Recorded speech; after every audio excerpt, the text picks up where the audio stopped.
దేశోద్ధారకులు ఈ సినిమా ఎన్టీఆర్ నటించిన సాంఘికాలలో పూర్తి రంగులలో తీసిన తొలి చిత్రం. ఎందరో మహనీయుల త్యాగఫలం ఈ స్వతంత్ర భారతం. పేద ధనిక కుల మత వర్గరహితంగా ప్రతి ఒక్కరికి ఇక్కడ స్వేచ్ఛా వాయువులు పీల్చుకునే అధికారం ఉంది. మేధావి వర్గాలు మైకుల్లో ఊదరగొట్టే మాటలివి. వినడానికి ఇవి చాలా బాగుంటాయి, కాని జరుగుతోంది మాత్రం అందుకు విరుద్ధం. ప్రజాసేవ ముసుగును కప్పుకున్న ఖద్దరు గూండాల చేతుల్లో దేశం నలిగిపోతోందన్నది నిజం.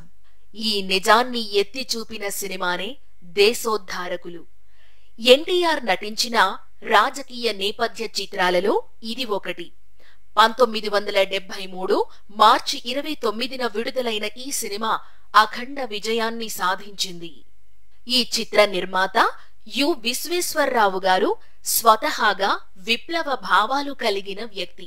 అప్పటి కలుషిత రాజకీయాలపై కసి పెంచుకున్న ఆయన తనలోని భావాలను క్రోడీకరించి ఈ కథను సిద్ధం చేసుకున్నారు.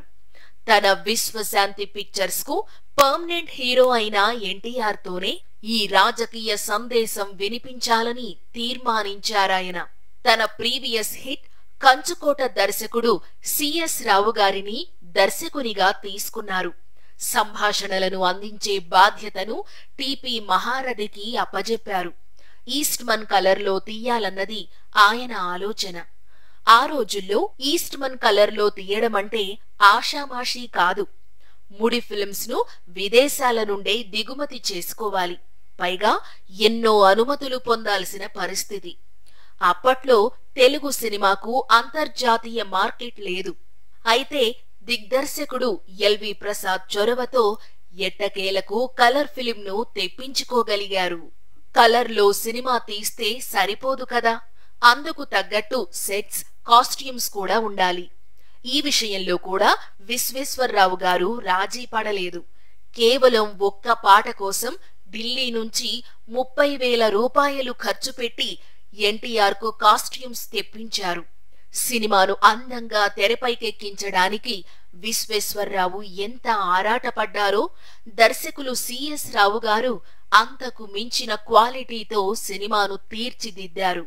అప్పటికే ఎన్టీఆర్ పల్లెటూరు, పెత్తందార్లు, కథానాయకుడు, దేశద్రోహులు, డబ్బుకు లోకం దాసోహం మొదలైన రాజకీయ నేపథ్య చిత్రాలలో నటించిన దేశోద్ధారకులు చిత్రం నిజంగా ప్రత్యేకమనిపించే రీతిలో సిఎస్ రావు ఈ చిత్రాన్ని మలిచారు. ఎన్టీఆర్ నటించిన రాజకీయ వ్యంగ్య చిత్రమిది. ఆయన నటించిన తొలి రంగుల సాంఘిక చిత్రం కూడా ఇదే. ఇక ఈ సినిమాలో ఎన్టీఆర్ నటన నభూతో న భవిష్యత్. ఇందులో పద్మనాభంపై చిత్రీకరించిన ఆకలైతే అన్నమడిగితే పిచ్చోడన్నారు పాట నేటికి హిట్ సాంగ్. ఈ సినిమాతో పద్మనాభం సెకండ్ ఇన్నింగ్స్ ఆరంభించారు. ఇక మహారథి సంభాషణలైతే ఫిరంగి గుళ్లే. కెవి మహదేవన్ పాటలు ఈ చిత్రానికి ఆభరణాలు. ఇది కాదు మా సంస్కృతి, ఈ వీణకు శృతి లేదు, స్వాగతం దొర మొదలైన అన్ని పాటలు నేటికి శ్రోతలను అలరిస్తున్నాయి. గోపాలరావు అలియాస్ గోపి చదరంగంలో నిపుణుడు. పోటీలో పోలీస్ కమిషనర్ ప్రభాకర్ రావును ఓడించడమే కాకుండా ఆయన కుమార్తె రాధ హృదయాన్ని కొల్లగొడతాడు. ప్రజా బంధువుగా పేరు పొందిన రాజభూషణం నిజానికి ఒక దుష్టుడు. కుట్ర పన్ని గోపి అన్నయ్య ఆంధ్ర నేషనల్ బ్యాంక్ ఏజెంట్ అయిన రాజారావును దొంగ నోట్ల నేరంపై జైలుకు వెళ్లేట్లు చేస్తాడు. ఆ తర్వాత తన తండ్రికి సంబంధించిన కొన్ని విషయాలు తెలుస్తాయి గోపీకి. తండ్రి చావు వెనుక ఉన్నది ప్రభాకర్ రావు అని భావించిన గోపి ఆయనతో ఘర్షణ పడతాడు. ఆ సందర్భంలో ప్రభాకర్ రావు మరణిస్తాడు. తండ్రి చావుకు గోపి కారణమని అతణ్ణి ద్వేషిస్తుంది రాధ. గోపి జైలు పాలవుతాడు. తరువాత అతను బ్రౌన్ దొర పేరుతో విదేశాల నుంచి వస్తాడు. రాధకు తన సెక్రటరీగా ఉద్యోగమిస్తాడు. ఆ తరువాత అసలు దొంగలను అతను ఎలా బయట పెట్టాడనేది క్లైమాక్స్. మబ్బులు రెండు భేటీ అయితే మెరుపే వస్తుంది. స్వాగతం దొర సుస్వాగతం, కోరుకున్న దొరగారు కొంగు పట్టుకున్నారు. ఈ వీణకు శృతి లేదు, ఆకలయ్యి అన్నమడిగితే పిచ్చోడన్నారు నాయాళ్ళు. ఇది కాదు మా ప్రగతి పాటలు, ఇంకా ఇంకా వినాలనిపిస్తాయి. ఈ పాటలను ఆత్రేయ, ఆరుద్ర, శ్రీశ్రీ, విశ్వేశ్వరరావు, మోదుకూరి జాన్సన్ రాశారు. పని చెయ్యకుండా పుచ్చుకునేది జీతం, చేస్తానని పుచ్చుకునేది లంచం, చేసి పుచ్చుకునేది లాంఛనం లాంటి డైలాగ్స్ బాగా పేలాయి. మహారథి మోదుకూరి జాన్సన్ ఈ చిత్రానికి మాటలు రాశారు. ఎన్టీఆర్ క్యారెక్టర్ డిజైన్, ఆ క్యారెక్టర్ ను ఎన్టీఆర్ పోషించిన విధానం ఈ సినిమా విజయానికి దోహదం చేశాయి. నాయిక రాధ పాత్రలో వాణిశ్రీ ఇమిడిపోయారు. NTR Vanisri on screen chemistry superb అనిపించేలా ఉంటుంది. మెయిన్ విలన్ గా నాగభూషణం తనదైన డైలాగ్ డిక్షన్ తో అదరగొట్టగా, మిగతా విలన్ పాత్రధారులు రాజనాల, సత్యనారాయణ, త్యాగరాజు తదితరులు తమ పాత్రలకు న్యాయం చేశారు. నిజాయితీగా బతకాలనుకుని చివరకు పిచ్చివాడైపోయే పాత్రలో పద్మనాభం మెప్పించారు. సిబిఐ ఆఫీసర్ గా రావు గోపాలరావు కనిపిస్తారు. సావిత్రి, వాణిశ్రీ, నాగభూషణం, రాజనాల, అల్లు రామలింగయ్య మొదలైన నటీనటుల నటన ప్రేక్షకులను ఆకట్టుకుంటుంది. ఈ చిత్రానికి 25 లక్షల ఖర్చయింది. అయితే విడుదలైన 30 రోజుల్లో 30 లక్షలు వసూలు చేసి రికార్డ్ హిట్ గా నిలిచింది. 12 కేంద్రాలలో శతదినోత్సవాలు జరుపుకుంది. కడపలో 226 రోజులు ప్రదర్శితమైంది. దేశాన్ని ఉద్ధరించడానికే పుట్టామని చెప్పుకుంటున్న వారంతా వారిని వారు ఉద్ధరించుకునేందుకే పాటుపడుతున్నారు. ఇటువంటి రాజకీయాలకు బుద్ధి చెప్పాలనే సంకల్పం కలిగింది. ఆ సంకల్పం నుండి దేశోద్ధారకులు చిత్రం పుట్టింది.